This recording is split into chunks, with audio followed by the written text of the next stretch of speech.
Hi everyone. Today we're here at the Qure booth at RSNA with Dr. Nick Woznitza from University College London Hospital NHS Trust, and he has done quite a lot of extensive work within lung cancer and is going to talk about AI for faster, earlier and accurate diagnosis of lung cancer. Thank you so much, Nick, for joining us. Good, thank you so much for having me, Mr. Ravi. I think it's a really sort of interesting and topical issue. I think in terms of how do we make populations better, lung cancer, as we know, is one of the leading causes of cancer mortality worldwide. I think it's the third most common cancer. And it's not only that it's a high disease burden, it's just that lung cancer is often diagnosed with a late stage, with fewer treatment options. And also with the later diagnosis comes a very, very poor prognosis and outcome, where up to a third of lung cancer patients die within the first 12 months of diagnosis. In fact, particularly for UK, Europe, this is quite a critical challenge. Even today, 75% of patients are being diagnosed later. What are the things that you think can solve for or can make lung cancer diagnostic pathways better? So I think one of the things with lung cancer is that it's a multifaceted problem and it's not going to be a single solution. So the rollout of targeted lung health checks, which is sort of the English term for a lung cancer screening program, that's probably going to be the biggest single intervention. But if you look at the profile of people getting lung cancers, a lot of lung cancer patients will not be eligible for targeted lung health checks or screening. So, as I said, sort of with a UK focus, the National Screening Committee has made a positive recommendation that targeted lung health check screening for lung cancer is adopted within the UK. But if you say only between 20 and 40% of your patients are going to be diagnosed via a screening route, you then need to know how are we going to help the between 60 and 70% of other patients who also need a rapid, accurate and fast diagnosis. That's a really good point you made, because screening, while great and has proven to be very efficient for diagnosing cancer earlier, will only be able to cater to a very small segment of total lung cancer cases. So how do you see the more common lung cancer diagnostic pathway evolving, which is through GP referrals or emergency presentations within the hospital pathway? Yeah. So if we say that, okay, so within this multifaceted approach to a really sort of complex and tricky problem, if lung cancer screening is adopted within the UK, that will take up to the biggest early diagnosis of lung cancer. If you look at the National Lung Cancer Audit, you also have these sort of dichotomies, and you mentioned emergency presentation. Patients who present via an emergency through an accident emergency department have poorer outcomes late stage. They have often deteriorated to have a lower sort of performance status, which is how fit people are for active treatment. And so my local patch in London is East London.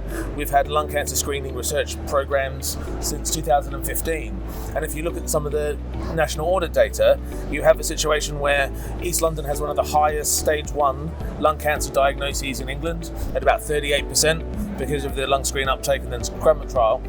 But they also have one of the highest presentations of emergency presentation lung cancer diagnoses of about 38%. And so you've got this scenario where you've got active screening, but you've still got patients presenting in the emergency department with a diagnosis of lung cancer. Right. And so chest x-rays are super important within it. But it's not just, it's again, this multifaceted sort of complex problem is we need to do more chest x-rays. And that's not saying that chest x-rays is the definitive test for lung cancer, but doing more chest x-rays finds more cancers.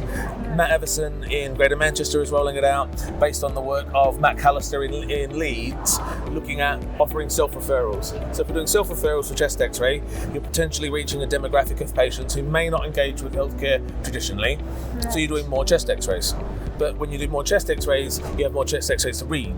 We already do 2 million GP referral chest x-rays in England. And so how are we then going to start going, well, if we need to do more, we do a lot already, how are we going to start optimizing how the chest x-ray is read? Correct.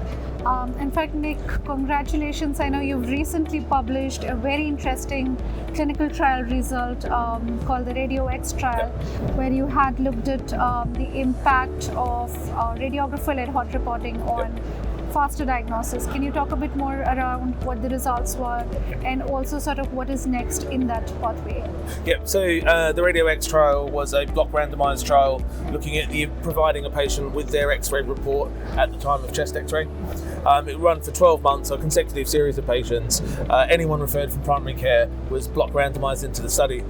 And what we found was that by reporting the X-ray at the time, and the department I used to work in had a really tight turnaround time. So even the standard reporting was done within 2 hours. So you've got a situation where taking 2 hours off the chest X-ray read and having it done while the patient's in the department, and then offering the patient, so having the report done, offering a patient a CT scan where appropriate, taking them to CT, that 2 hour saving halved the time of diagnosis of lung cancer from 63 to 32 days. So that's a massive saving. If you look at scaling a 2 hour sort of reduced time to report, it saves 30 days off time to diagnosis of lung cancer. That the problem with lung cancer is, until you know the type of lung cancer, there is a proportion of patients who will upstage during a normal diagnostic window, which in England is 32 days. Yeah. And so if you think you don't know which patient has the aggressive lung cancer, who will potentially go from radical to palliative treatment within your normal diagnostic window. Correct. So that's a significant quantum of patient impact and potential improvement in outcomes, because the sooner you can diagnose, the sooner you have a treatment plan and you can move the patient on to the next steps. So it's commendable that RadioX was able to demonstrate that at scale in a very real world setting. What next after RadioX, and what role can AI play within enabling this faster and earlier diagnosis pathways? And so that's the thing. So when you look at the RadioX paper, which was published in Thorax 2 weeks ago, we had to report 8,500 chest X-rays to find 49 patients with lung cancer. And so for those 49 patients, reducing their time to diagnosis, when you look at averages and statistics, that's 49 people. Not half of patients, it's 49 people. And so for those patients, any intervention is effective. But when you're trying to scale it at a population level, having to report 8,500 chest X-rays to find 49 lung cancers. Fortunately, it's not that common on chest X-ray, but how do you identify that within the population of people having a chest X-ray, those patients who would benefit most from an urgent report, same-day CT, and escalation on a lung cancer pathway? And that's the AI role.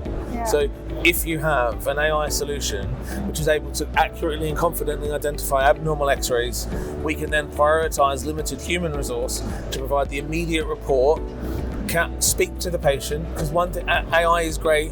AI is very poor at communicating with patients.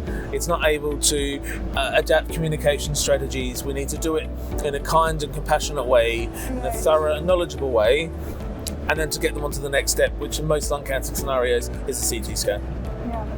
In fact, Qure has been working with you on that very interesting next step of bringing in AI to make it operationally feasible to hot report so many GP chest X-rays across multiple sites, and do it in a manner where there's not additional burden on an overly stretched and resource-constrained NHS healthcare system within the UK. So hopefully we'll see you again next RSNA, and we can talk more about how that turned out in the real world and some of the results that we are expecting from the SPRI project. I hope so. It was a pleasure having you with us, Nick, and all the very best for the clinical trial. Thank you so much for having me, Saravi. Thank you.